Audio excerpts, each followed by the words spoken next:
Какой завтра праздник? День народного единства. Завтра праздник. Как для ребенка Советского Союза, для меня это означает праздник 7 ноября. Все выходили, транспаранты, цветы, шарики. Я не знаю, это народный праздник это был. Что для вас значит этот праздник? Этот праздник, он как бы объединяет все народы в одно единое, и чтобы они в единой дружной семье работали во благо нашей любимой Родины. Вы знаете, какой завтра праздник будет отмечать все россияне? Конечно, 4 ноября отмечается День народного единства. Это сплочение, как говорится, это сила. Этот праздник, хоть и молодой, но уже успел стать общенародным в России. День народного единства отмечается уже 10 лет, однако его история начинается намного раньше. Несколько веков назад, в 1612 году, российские войска освободили Москву от польских захватчиков. Сегодня в Доме культуры Шелковского района уже начали отмечать этот праздник.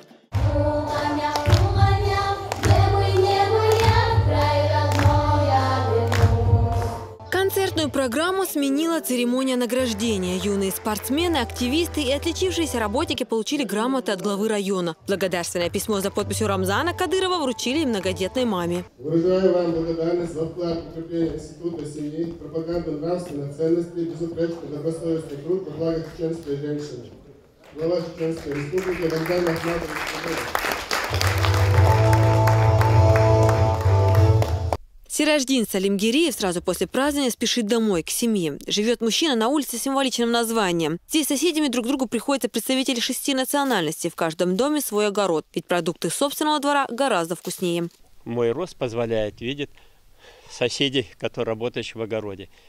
Вот я, конечно, увидел же соседку Таню, говорю: доброе утро, Татьяна, здоровкаюсь. Она говорит: надо малину пересадить. В этом году действительно из-за засухи малина выросла, усохла, можно сказать. Вот такие советы она мне дает, я ей даю по виноградарству и другим культурам. Вот так общаемся. Закончив все дела, семья Салим Гириевых по традиции собирается вместе за чашкой чая. Для нас, вот в нашей семье, вот он чеченец, она там русская, у нас не было такого. Если вот в четверг вечером что-то раздавать, выходим на улицу, русская проходит, или там кто-то другой проходит, всем раздавать, садага всем надо. Завтра, наверное, приготовим мы жижикалныш, они очень любят.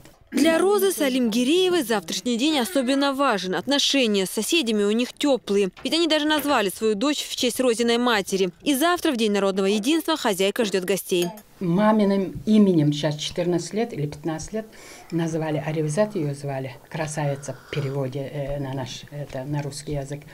Ее именем назвали девочку. Я вот недавно говорю с рождения, я, наверное, подарок куплю этой девочке. Вот так уважали ее. Она очень... Мечеть, рядом с мечетью мой отцовский двор, центральная мечеть. И когда вот уразу отпускать, время настает, мама приготовить что-нибудь, пироги там или еще что-то. И всегда нас заставляла нести в мечеть, чтобы они отпустили уразу. Шелковской район по праву можно назвать самым многонациональным. Здесь проживают представители более 20 народностей, самые многочисленные из которых нагайцы. Практически каждый шелковчанин может свободно разговаривать на чеченском языке, как на родном. Динара Мурадова, Муслим Типаев, Дани Хавхаров. Новости.